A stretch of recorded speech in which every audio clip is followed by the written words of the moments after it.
Igreja Batista Betel, em Palmas, mensagens de esperança. Irmãos, nós vamos abrir a palavra de Deus em Romanos, capítulo 12. Romanos, capítulo 12. E nós vamos orar. Querido Deus, essa é a tua palavra. Nós nos regozijamos com ela e recebemos da tua palavra em nosso coração, porque ela é verdadeira. E te agradecemos por isso, Pai, no nome de Jesus. Nessa noite nós nos rendemos ao completo poderio da tua palavra, na esperança de que ela possa transformar nossas vidas e corações. Em nome de Jesus. Amém.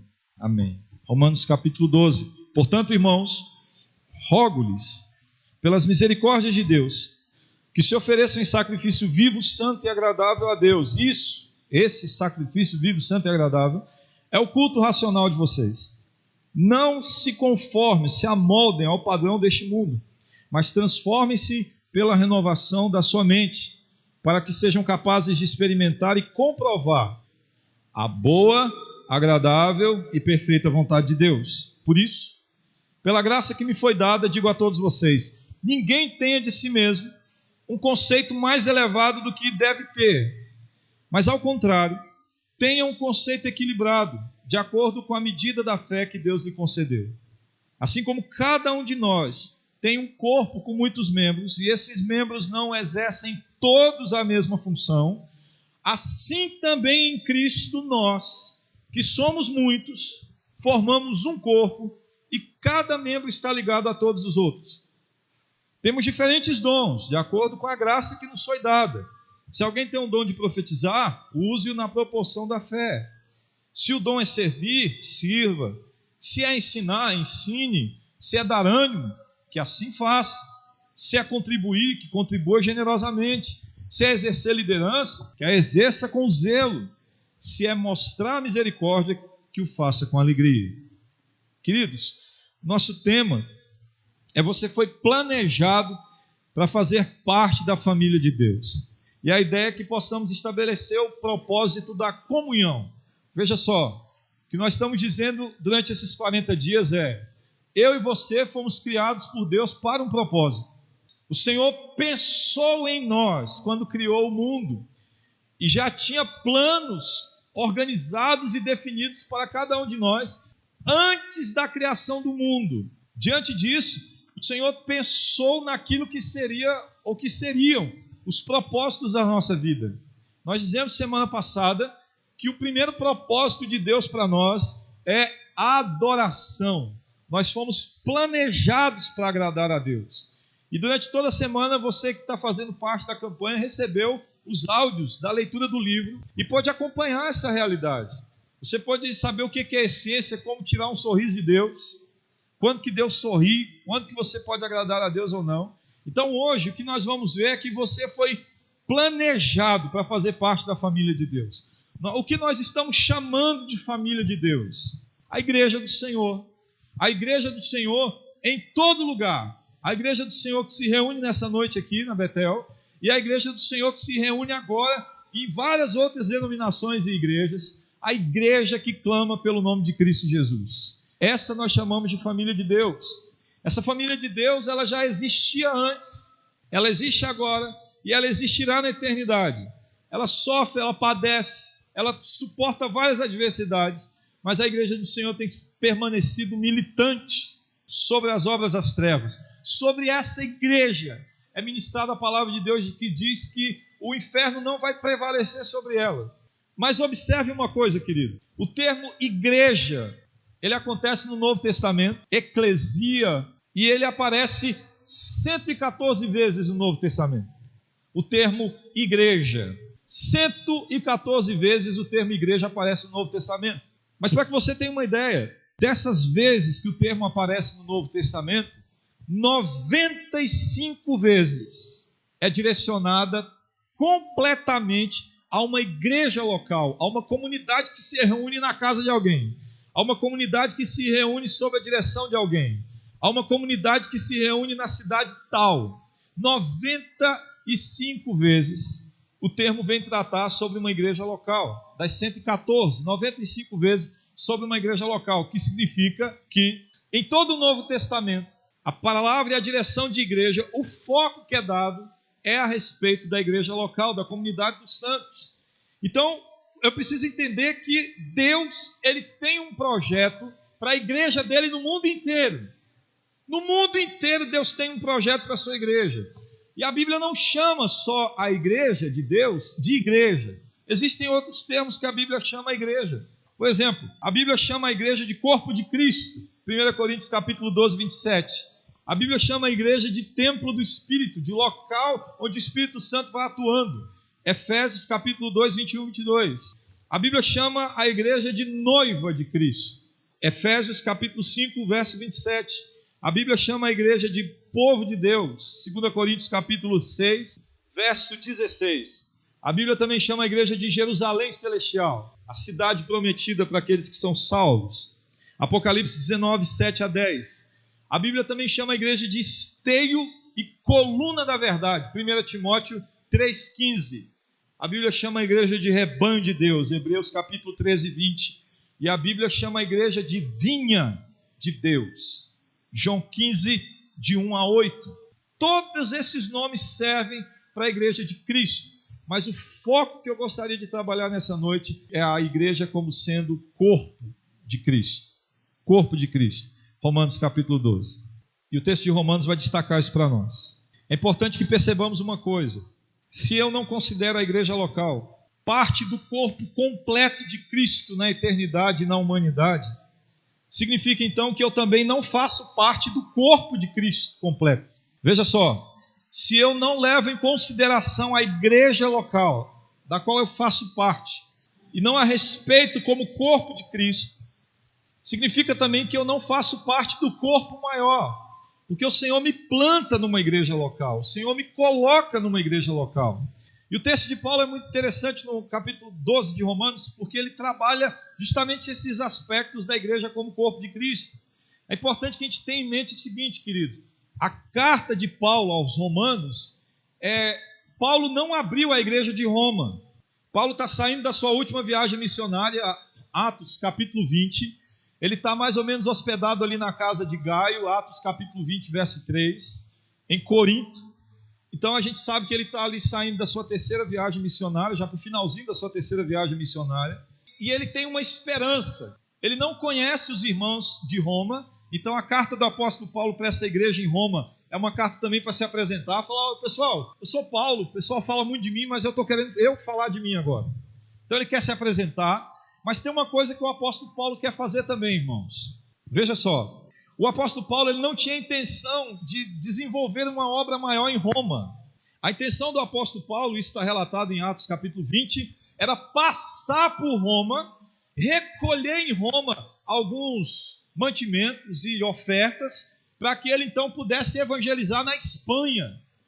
Então o apóstolo Paulo queria só chegar em Roma para compartilhar algum dom espiritual. Depois ele sai, a ideia dele era sair de Roma e depois viajar para a Espanha, para compartilhar do evangelho na Espanha. Então o que ele faz? Ele escreve uma carta para a igreja em Roma para se apresentar e para apresentar a mensagem que ele está pregando. Ele dá um resumo do evangelho, e aqui os reformadores e os teólogos vêm dizer que a carta aos Romanos é a principal carta que sistematiza todo o evangelho. Então é a carta que apresenta o evangelho na sua forma assim organizada. A gente chama, é como se fosse a teologia sistemática da Bíblia. Ele dá uma organização ao evangelho.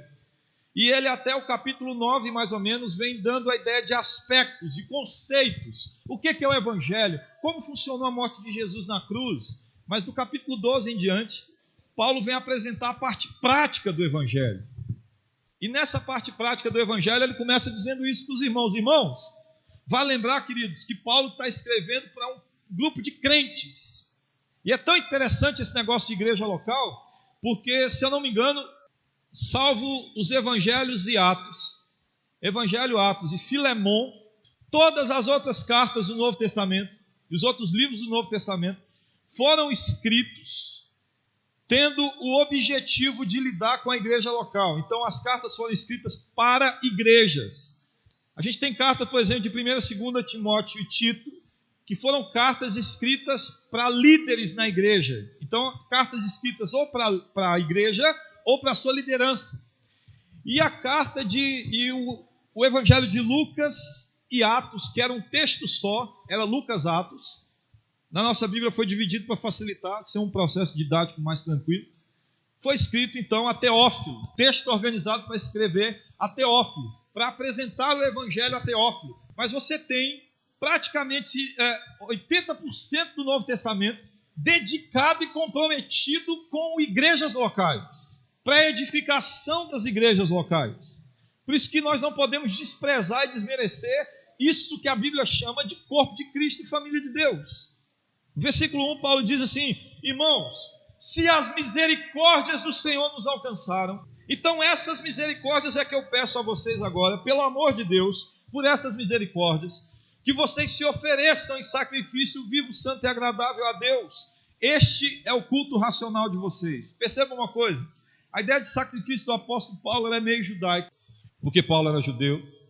E quando ele fala de oferecer um sacrifício agradável a Deus, um sacrifício vivo, o que Paulo está destacando aqui para esses romanos é que, para que eu entenda como que Deus funciona, eu não posso estar vivo morto, eu preciso estar morto vivo.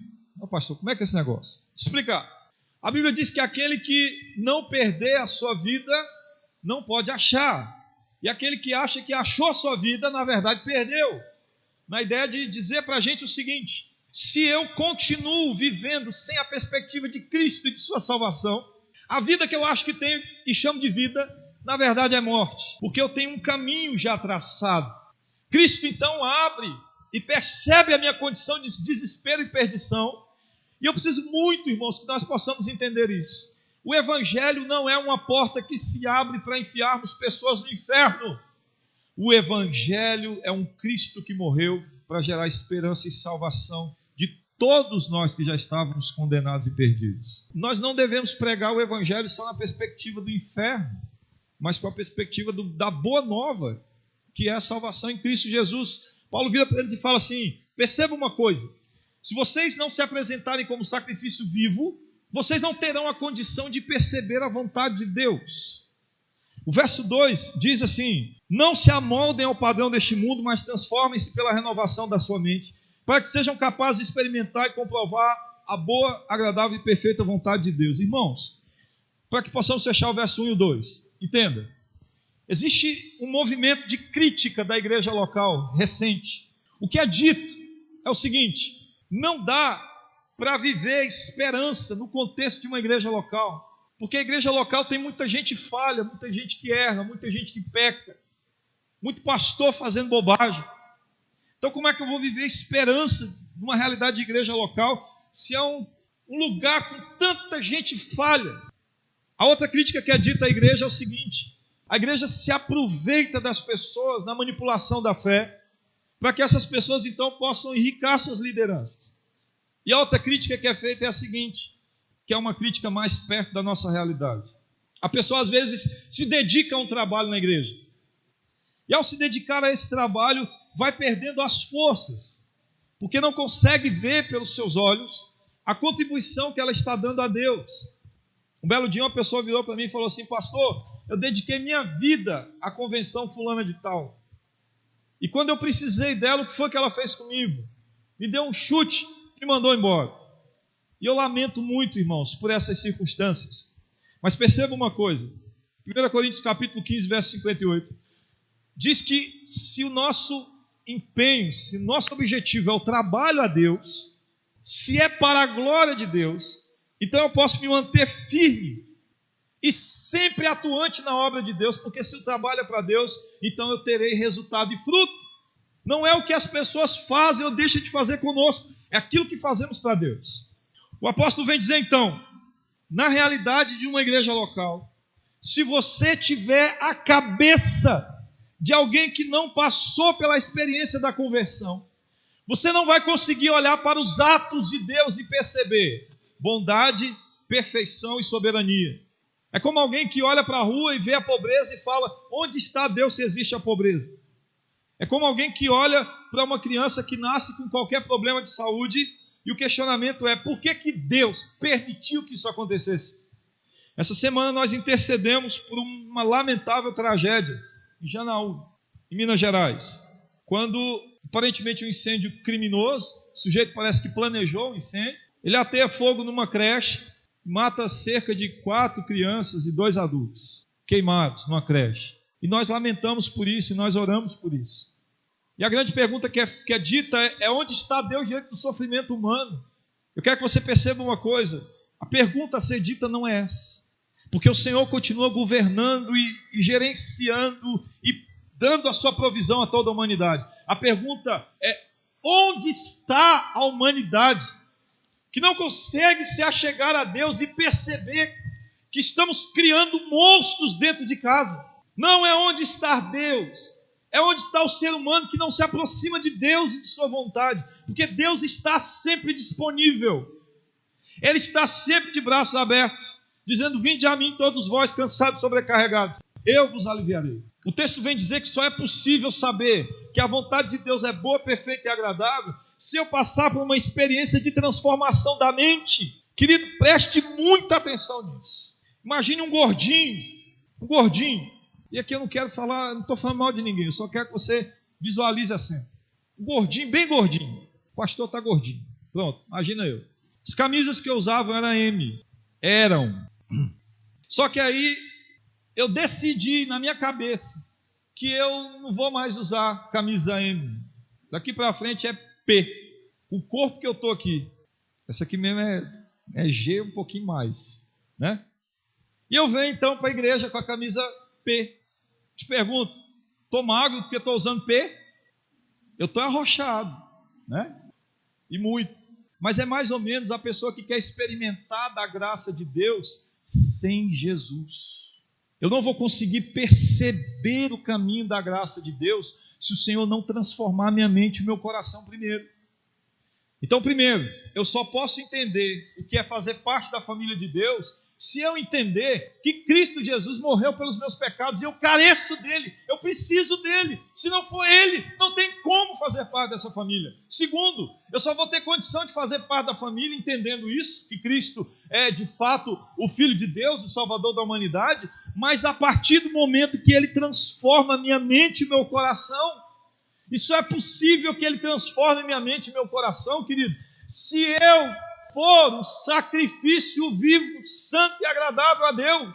Se eu me relaciono com Deus, com a cabeça que eu tinha antes da conversão, todo o meu relacionamento com Deus é frustrado. E a pessoa vira para mim e fala assim: pastor, por que isso está acontecendo comigo? Ué, mas o que você está querendo dizer? Que você não merece sofrer? Não, mas você não entendeu o evangelho. Todos nós merecemos o sofrimento. Todos nós. E não há nada que nós possamos fazer que diga para Deus que nós não merecemos. Muito pelo contrário, a graça de Deus é que não permite que caiamos em situações piores. Eu não posso ter, irmãos, a coragem de virar para Deus e falar assim: por que o Senhor está fazendo isso comigo? Eu faço tudo certo. A grande verdade é que nós não fazemos nada certo. Você sabe o que é um sacrifício vivo? É quando eu viro para o Senhor e falo assim: Senhor, entendi, estou indo, morri. Para o Senhor eu morro. Querido, quem morre não volta. Quem morre, morreu. Quem morre, morreu. Então a primeira coisa que a gente precisa entender é o seguinte: eu preciso ter uma experiência real e profunda de morte, conversão, de morrer, para que eu possa viver para a glória de Deus. Os versos seguintes dizem assim, nós vamos caminhar para encerrar. Por isso, já que vocês morreram e agora são de Cristo, é importante que você entenda o seguinte: quando nós recebemos a Cristo como nosso Salvador, muda a cabeça, tá? Muda a cabeça. Vou te dar uma ideia. Vamos lá. Você é pequeno, você é uma criança, e você faz coisas de criança. Você brinca, você sobe em árvore, você anda de skate, você anda de bicicleta, você vai fazendo coisas de criança. Só que a vida vai se apresentando para você. À medida que a vida vai se apresentando para mim e para você, a vida diz assim, ó, essas coisas aqui precisam parar. E ela te apresenta outras coisas. E de repente, quando você olha para trás, para o seu passado, Você fala assim, rapaz, eu era um menino muito danado, eu fazia muita arte, eu me envolvia com muita coisa difícil. Ou então você olha assim para trás e fala assim, caramba, eu brincava de um negócio de subir numa árvore, hoje eu não dou conta, se eu for inventar de subir numa árvore dessa, eu não sei o que vai quebrar primeiro. E a gente vai adaptando, mas em algum momento tem um estralo na sua vida, quando você sai da adolescência, que diz assim para você, não dá mais para agir e pensar como criança. E esse estralinho, puf, vem na sua vida e no seu coração. Você passa a viver agora como um jovem, um adulto. Até vem um outro estralo que te dá a condição ali depois dos 30. Vem um outro estralo depois dos 40. Vem um outro estralo e você vai tendo uma vida que não é mais condizente com a vida anterior. Esse estralo precisa acontecer na conversão. Eu preciso ter um momento em que minha cabeça fala assim, opa! E eu preciso olhar para todo o meu passado, irmãos, analisando agora na perspectiva de Cristo. E se em algum momento, ao avaliar o meu passado, eu enxergar alguma coisa boa, no sentido de que, não, eu já estava quase pronto, eu já era uma pessoa até ajeitada, Cristo só veio e completou. Se em algum momento eu perceber isso, significa que eu não entendi o Evangelho. Porque Cristo não melhora, Cristo transforma. A santificação em Cristo é que vai nos melhorando de glória em glória, mas a conversão nos transforma. Então eu preciso ter um momento de transformação. Pá! Mudou minha vida, meu coração, para sempre. E agora eu estou aberto ao Evangelho, eu estou aberto para aquilo que Deus quer, eu estou aberto a ser uma pessoa transformada, eu estou aberto a ser uma pessoa diferente, eu estou aberto a ser uma pessoa mudada pela glória de Deus. E quando eu estou aberto, eu começo a entender que eu preciso tratar as pessoas com um conceito que seja equilibrado. Verso 3. Ninguém tem de si mesmo um conceito mais elevado do que deve ter, mas ao contrário, tenha um conceito equilibrado, de acordo com a medida da fé que Deus lhe concede. Percebe que o apóstolo Paulo vem dizer agora, sua experiência de fé lhe salvou, mudou sua cabeça. E a primeira coisa que você tem que entender é, você agora vai começar a conviver com sua família de fé. E essa família de fé é a igreja de Cristo Jesus no mundo. Mas ela tem um representante onde você está, que é a sua igreja local. E ao conviver com sua igreja local, você tem que entender, o apóstolo Paulo dizendo para nós, que você não pode tratar o seu irmão com um ar de superioridade de sua parte. Mesmo que você tenha dons excelentes, mesmo que você tenha posses, mesmo que você seja alguém importante na sociedade, você não deve ter um conceito maior de si mesmo. Já é o Senhor tratando. Querido, imagina uma comunidade onde cada um pensa de si mais do que deve. Primeiro que nós não vamos conseguir pedir favores. Por quê? Quando eu peço um favor para alguém, eu preciso que aquele alguém tenha a mínima consideração por mim e diga assim para mim, tá bom, eu vou fazer para você, porque você é o fulano de tal, ou porque eu gosto de você. Precisa haver a mínima consideração. Se eu não tenho consideração por ninguém, tenho um ar de superioridade, a primeira coisa que eu não vou conseguir fazer é agir com generosidade. A outra coisa que eu não vou conseguir fazer é me desprender das coisas do mundo. Porque se eu sou melhor, então eu quero melhor, eu quero o carro melhor, eu quero a casa melhor, eu quero o melhor casamento, eu quero os melhores filhos. E se alguém me der uma avaliação contrária a essa, qual que é a minha resposta? De truculência. Eu não consigo administrar esse tipo de informação. Paulo diz então, tenho esse pensamento. E por que eu devo ter esse pensamento? Ele explica. Vocês devem ter esse pensamento, porque assim como cada um de nós tem corpo com muitos membros, e esses membros não exercem todos a mesma função, assim também em Cristo nós, que somos muitos, somos um corpo, formamos um corpo, e cada membro está ligado a todos os outros. Temos diferentes dons, de acordo com a graça que nos foi dada, mas somos um corpo. A Bíblia chama a igreja de rebanho, e nesse sentido, a função pastoral, ela requer alimentar o rebanho, preservar a segurança, do rebanho e dar condições de existência para o rebanho. Então, é minha obrigação e função gerar essas coisas para a igreja Batista Betel. Só que a igreja também nos chama de corpo de Cristo. E se depois você chegar em casa e ler 1 Coríntios capítulo 12, você vai ver que Paulo vira e fala assim, é todo mundo mão no corpo? É todo mundo pé no corpo? Isso significa o quê? Romanos 12 diz para nós que cada um tem sua função. Irmãos, eu lhe pergunto, se somos todos corpo, se cada um de nós é membro de um corpo, você consegue dormir bem com a unha encravada, do dedinho mindinho do pé esquerdo? Você não consegue nem passar o lençol em cima. E se você é casado como eu, ainda acontece uma coisa que é um mistério de Deus. Sua esposa vira e bate o pé na sua unha. Acontece, né?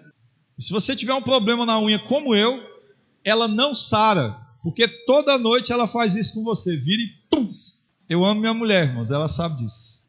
Mas é uma unha, mas é importante para o corpo. E se de repente eu precisar arrancar essa unha fora, e arrancar esse dedo fora, vai me fazer muita falta. E eu não vou conseguir, assim, administrar as coisas sem ele. Quando a Bíblia nos chama de corpo, querido, sabe o que ela está dizendo? Primeiro, quando você faz parte da família de Deus e recebe a Cristo como seu Salvador, você nunca mais está sozinho na terra. Olha que maravilhoso! Você pode ir para qualquer local do mundo, se aproximar de um crente e chamar, sabe de quê? Irmão. Eu tenho um amigo que está terminando um curso agora do Batalhão de Operações Especiais da Polícia Militar. Como dizem lá, ele já é caveira, né? Graças a Deus eu pedi oração aqui por ele, os irmãos me ajudaram em oração. Cada um desses combatentes recebe um número, e o número é padrão no Brasil. Então significa que o número que ele vai receber vai ser o número dele para sempre. Só que tem uma coisa muito interessante que acontece no BOP. Um exemplo, ele foi agora para o Nordeste fazer o curso. Quando ele foi lá, quando ele chegou, ele está hospedado na casa de um outro caveira. Você sabe por quê? Porque caveira não deixa o outro caveira dormir sozinho, assim, sem assistência. Ele precisava de uma ajuda, irmãos, para completar o curso. Não tinha um recurso. Você sabe o que os caveiras fizeram? Juntaram e pagaram o curso dele. Você sabe qual que é a ideia? Família. Só que nós, crentes, pasme com isso, nós somos o único exército, assim, vamos assim dizer, de gente que não olha para trás para os feridos. Você já deu uma olhadinha aqui para ver quem é que às vezes sentava perto de você em algumas cadeiras que hoje já não está mais aqui conosco? E onde é que eles estão? Sabe como é que a gente faz? Vou te mostrar. Está aqui, louvor acontecendo, a pessoa tocando, participando do culto. Domingo que vem a pessoa não está mais. Rapaz, cadê o fulano de tal, né? Não está no louvor mais. No outro domingo você olha, aí rapaz, o fulano não está mais no louvor. Aí no outro domingo você vem e fala, desviou, né? É difícil. A pessoa não tem compromisso com Deus, é complicado mesmo. E pronto, acabou. E o irmão? Não, eu nem conhecia, pastor. Eu não sei nem o nome dele. Uai, mano, não é seu, você não chama ele de irmão? Não, pastor, mas sei lá, eu tenho vergonha. Querido, deixa eu te falar um negócio. Como corpo de Cristo, nós temos um problema. Sabe qual que é? Todos nós somos responsáveis por todos. Eu sou responsável pela manutenção do corpo. Eu que sou mão, eu que sou pé, eu que sou braço. Porque como pastor da igreja e no rebanho, eu sou responsável pelo rebanho de Deus. Mas como filho de Deus, você e eu somos responsáveis pelo corpo. Significa que a primeira coisa, nós nunca mais vamos viver sozinhos. Segundo, Deus nos capacitou com pelo menos um dom espiritual quando nós o recebemos como Salvador de nossas vidas. Não existe ninguém aqui e na igreja de Cristo que não tenha ao menos um dom espiritual para ser colocado em prática para a edificação do corpo de Deus. Veja só que o restante do texto diz assim: se você profetiza, use na proporção da fé. Verso 7, se o seu dom é servir, sirva. Se é ensinar, ensine. Se é dar ânimo, que assim faça. Se é contribuir, que contribua generosamente. Se é exercer liderança, que exerça com zelo. Se é mostrar misericórdia, que o faça com alegria. É claro que essa é só uma das listas de dons espirituais. Paulo deixa uma outra em Coríntios e uma outra em Efésios. É só uma das. Mas perceba uma coisa. É impossível. Você está me ouvindo? Impossível fazer parte da família de Deus e não ter ao menos um dom espiritual. Impossível. O que pode acontecer é eu e você não sabermos ao certo qual que é o nosso dom. É eu e você não sabermos ao certo o que Deus quer de nós. Isso pode acontecer. Você acha que eu acordei, membro de igreja, e falei assim, eu quero ser pastor? Não, a gente vai entendendo o propósito de Deus. A gente só não pode, irmãos, à medida de que vai tentando entender o propósito de Deus, não servir ao Senhor. Você sabe por quê? Imagina que a partir de hoje o seu pé direito fez greve. Estou de greve. Você vira para ele e fala assim, o que foi, moço? Estou de greve. Tá, mas o que aconteceu? Reparei que você corta a unha do outro todinha e a minha não. Tá, mas aí eu corto a sua. Não. Você passa uma semana com o pé direito em greve. Fala, pastor, que absurdo. É? Eu também acho. Mas para pensar. Quando a gente tem acúmulos de funções na igreja, quando a gente tem uma pessoa só fazendo muitas coisas, são pés e mãos de greve. Porque não é natural que no corpo de Cristo, as pessoas que fazem parte do corpo de Cristo não se envolvam. Pastor, mas o que tem na igreja, eu não tenho o dom e o talento para fazer. Aí é onde está a situação. A primeira coisa é, nós vamos orar daqui a pouco, para que você possa ser um instrumento de Deus com libras. Ah, não, mas não é para mim. Como é que você sabe? Já fez? Já fez libras alguma vez? Já levou o evangelho para alguém? Para algum surdo? Você está entendendo? A grande questão primária é agora a seguinte: onde está o meu coração? Deus está me chamando para isso. Eu posso fazer, eu posso tentar, eu posso me consagrar nesse sentido. Pastor, mas eu vejo daqui tem muita gente fazendo. Você não entendeu. A questão não é ter muita gente fazendo, é eu não fazer. Quando o Senhor te faz parte da família dele, Ele também te dá um corpo para que eu e você possamos dar manutenção nesse corpo. Não faça greve, querido, por nenhum motivo. Aqui falo como seu pastor. Se seu problema é comigo, venha conversar comigo, para a gente resolver, se alinhar, andar junto. Mas como parte da família de Deus, tem uma coisa que eu preciso dizer para você. A gente nasce numa família e não troca. Por mais que meu pai seja complicado, que minha mãe seja difícil, que meus irmãos sejam difíceis, eu não troco de família. Eu vou morrer naquela família que Deus me deu. Então eu quero lhe dar uma sugestão aqui. A primeira é a seguinte: Paulo está dizendo para nós que o caminho de entender a vontade de Deus para a igreja local é primeiro que eu seja convertido. Só que pode ser que na conversão eu precise de um alinhamento. Então hoje eu quero lhe pedir um favor pelas misericórdias de Deus. O que está lhe impedindo de servir a Deus na Betel? Veja só, eu não entendo que servir a Deus seja tão somente as coisas que a gente faz aqui na frente. Não entendo isso. Pode ser que você é generoso e na sua generosidade você está servindo a Deus. Eu tenho irmãos aqui que não aparecem aqui na frente, mas que todo domingo dão carona para alguém. É servir a Deus. É servir a Deus. Eu tenho pessoas aqui que não aparecem na frente, mas que a gente não pode pedir uma oferta de construção, não pode pedir uma oferta que ele é o primeiro a chegar e fazer, está aqui, pastor. Isso é um bom serviço a Deus. Eu não quero que você pense, quando eu falar de servir a Deus, só das coisas que dá para ver, mas eu quero que você pense também nas coisas que não dá para ver. Uma outra coisa que eu gostaria que você pensasse é o seguinte: o que está me impedindo de servir a Deus com mais intensidade? Sabe por quê, querido? Existem ministérios que não existem na Betel e que poderiam vir a existir se você se colocasse como liderança para cuidar desse ministério. E eu volto a dizer, pode ser que nós tenhamos agora um ministério para trabalhar com libras, mas eu preciso de gente. E a palavra de Deus para nós é: quem enviarei, quem há de ir por nós. Você está percebendo? Nessa noite eu queria lhe fazer um convite, um desafio. Deus não te salvou para você ser ornamento de igreja. Por mais que eu lhe ache bonito, sentado assim, bonito, cheiroso. Mas o Senhor tem planos para você, querido. Eu não sei se você entendeu. Eu acho que é porque a gente não está numa igreja pentecostal, né? O Senhor tem planos para você. E esses planos de Deus, eles correspondem também a uma ideia de serviço para a glória dele. E eu te falo uma coisa: por mais difícil que seja o ministério, eu não troco. Porque é a melhor coisa do mundo ser pastor. E quando a gente está servindo a Deus, naquilo que Deus nos dá para servir, é a melhor coisa do mundo. Não coloque dificuldade no seu marido. Pastor, eu não sirvo a Deus por causa do meu marido. Não faça isso, porque você está sugerindo que o seu marido é a barreira o impedimento para que você sirva a Deus. E se você continuar orando desse jeito, pode ser que numa dessa Deus... Meu filho, pastor, me impede de servir a... Não faça isso. Querido, pais e mães de filhos pequenos, existe um curso na União Feminina Batista Missionária, que é para ensinar o evangelho para crianças de 0 a 3 anos. É R$50. Você acessa o site e aprende a evangelizar crianças de 0 a 3 anos.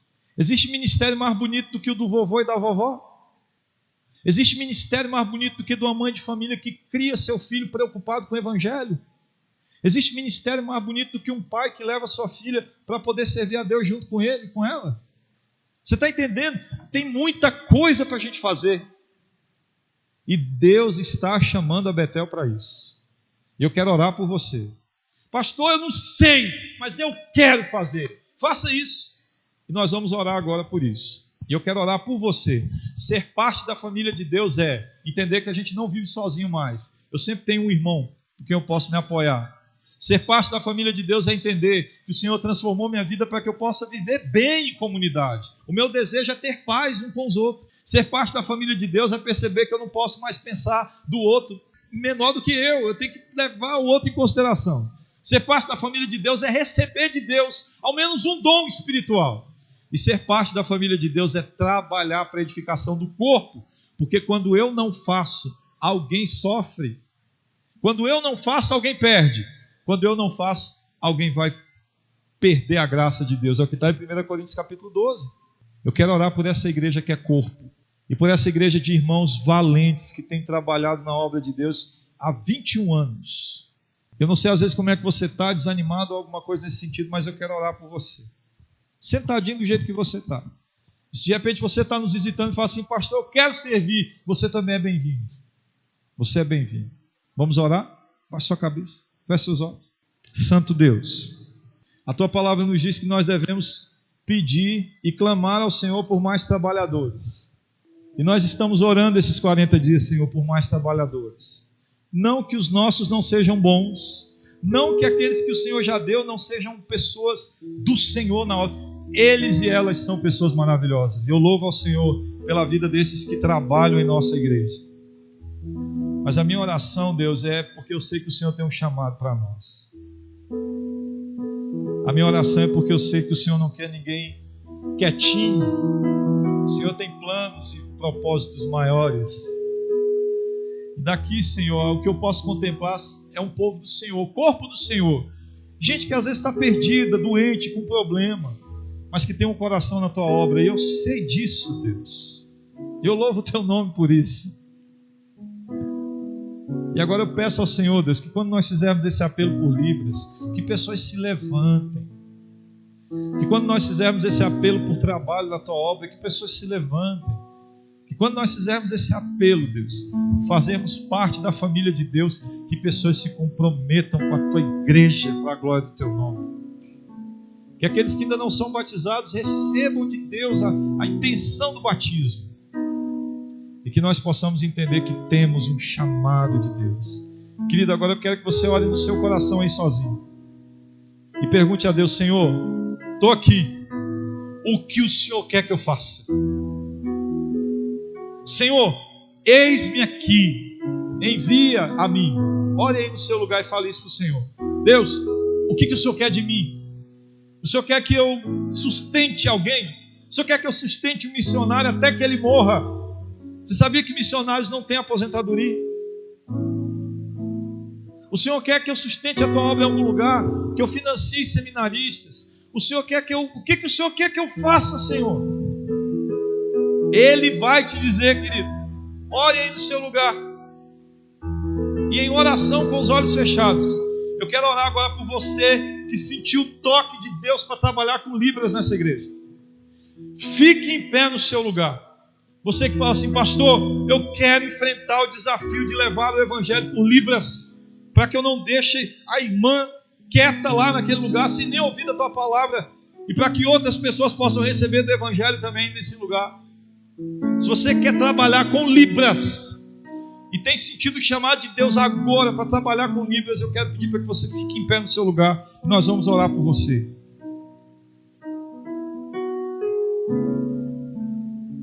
Aleluia. Aleluia.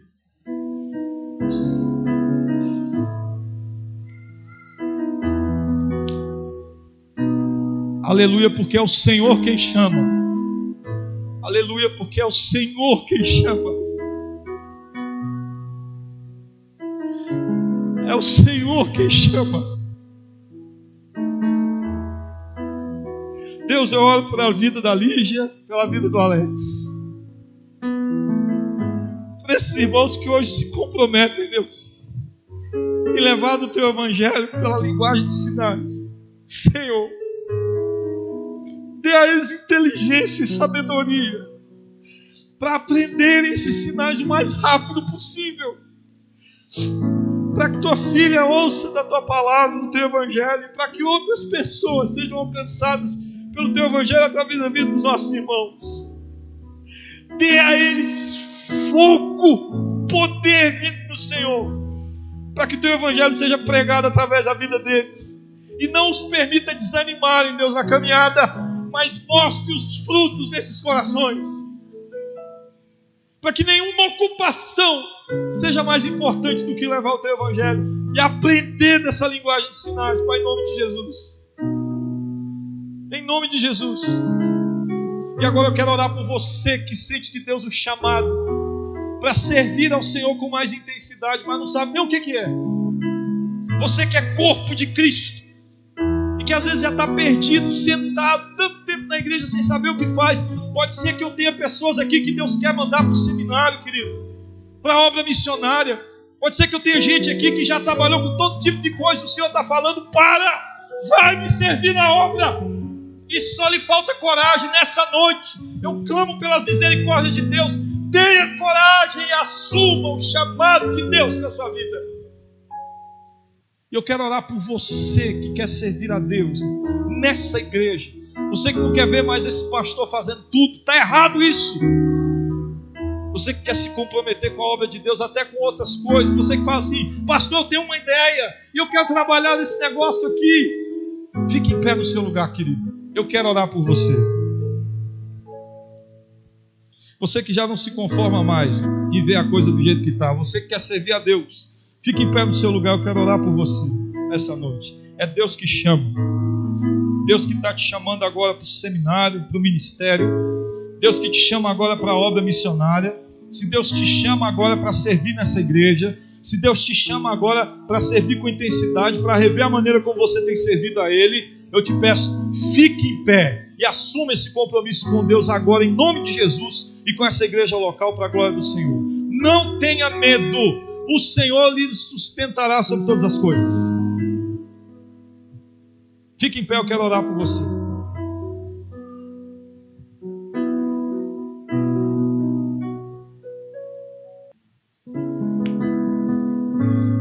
Santo é o teu nome, Senhor. Nós oramos por cada irmão que hoje decide receber do Senhor o chamado para trabalhar naquilo que o Senhor quer que faça. Nós louvamos o teu nome também por aqueles que já têm esse chamado, essa certeza no coração. Aleluia. Mas nós pedimos agora, Deus, em especial por esses que estão em pé, que estão entendendo agora, para que o Senhor os mostre, Deus, como é maravilhoso servir ao Senhor. Que os desafios virão, que as dificuldades virão, mas que o Senhor os sustentará em todas as coisas, e que a glória do Senhor será o guia e o instrumento que guardará suas vidas e corações. Eu oro, Deus, para que o Senhor preserve suas vidas de todo mal e dê a eles ousadia no poder do Espírito Santo, em nome e por amor de Jesus Cristo, Senhor. Amém, amém e amém. Amém. Glorificado seja o nome do Senhor. Você se assente ao seu lugar, querido, com essa chama de Deus no seu coração, na certeza de que o Senhor fez e fará em nossas vidas para todos sempre, em nome de Jesus. Amém, queridos?